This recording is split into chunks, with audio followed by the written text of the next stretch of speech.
Hey guys, how we doing and how we feeling today? Okay, so on this episode, we're gonna talk about Taylor Swift's third studio album titled Speak Now, Taylor's version.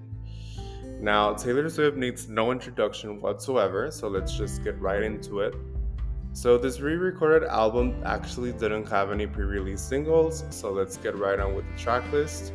Starting with the original tracks, we have the first track, Mine Taylor's version. This is a wonderful opening track for the album, the first of my highlights on the album as well. And this is a song about a girl whose parents' failed marriage has led her to take a rather pessimistic approach to love. She then falls in love with someone who makes her want to start believing in love once again, but even then, she can't help but fear that she's headed for failure. The guy she falls in love with has loved her all along and promises that what happened to her parents won't ever happen to her. He pledges to be with her till the end of time, even if everything goes wrong.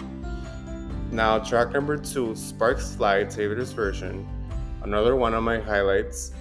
This is a definite high point in the album, and a song about all the things an attraction to someone else makes you feel. You feel captivated by this person and simply feel there's a spark there, as the title suggests. Now, track number 3, Back to December, Taylor's version. A truly beautiful song. A song about apologizing to an ex for how you treated them back when you were together. You're realizing what you had now that it's gone and wish you could go back in time and change things, but you know that that person is better off without you. Now, track number 4, Speak Now, Taylor's version, the title track. Coming off from an impressive initial 3-track run, Taylor fumbles a bit with this track. And this is a song about wishing to be with someone who's about to get married and hoping that that person realizes that they're marrying the wrong person and not go through with it.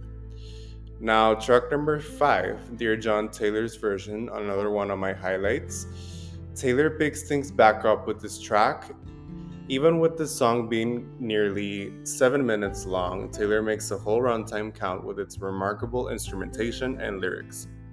And this is a song about being young and having been in a relationship with someone who is considerably older than you, someone who took advantage of your innocence.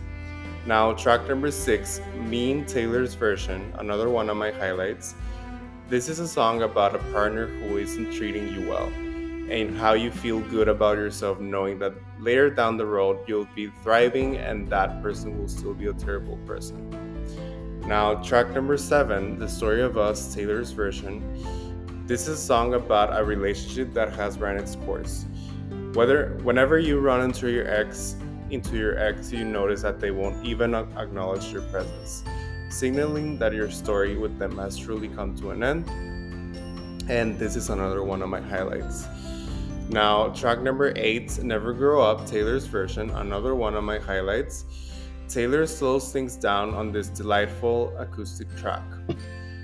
This is a song about wanting to preserve one's own innocence and shield oneself from the roller coaster that is life. One should live in the moment and enjoy the little things while they last. Now, track number 9, Enchanted, Taylor's version, another one of my highlights. This is a song about feeling butterflies in your stomach after meeting someone new. You hope that this is just the beginning of your journey with this person and that there is no one standing in the way of this exciting possibility. Now, track number 10, Better Than Revenge, Taylor's version, another one of my highlights. This is another unquestionable high point in the album, and this is a song about someone stealing your partner, and it makes you feel so bitter about it that you swear revenge on this despicable person. Now, track number 11, Innocent, Taylor's version, a song about reminiscing on the simpler days and understanding that your past mistakes and actions do not define you as a person. Now, track number 12, Haunted, Taylor's version, another one of my highlights. In this song, Taylor explores losing her partner and fearing their fragile relationship. Memories haunt her mind as she pleads her partner to not leave her. Now, track number 13, Last Kiss, Taylor's version, a song about a relationship you thought would never come to an end, and now that it has, you yearn for the little details of that person that got away.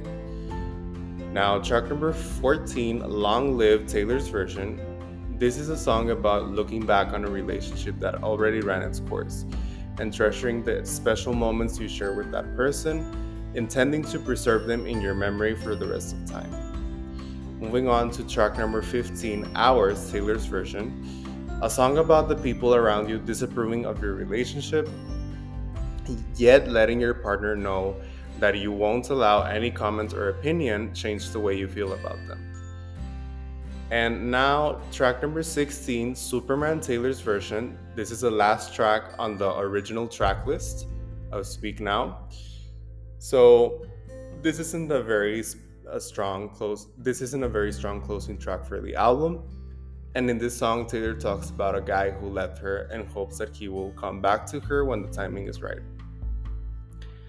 Now, moving on to From the Vault tracks, we have track number 17, Electric Touch, featuring Fall Out Boy, Taylor's version. Taylor's vocals really shine through in this track. Fall Out Boy doesn't really add much substance to the song.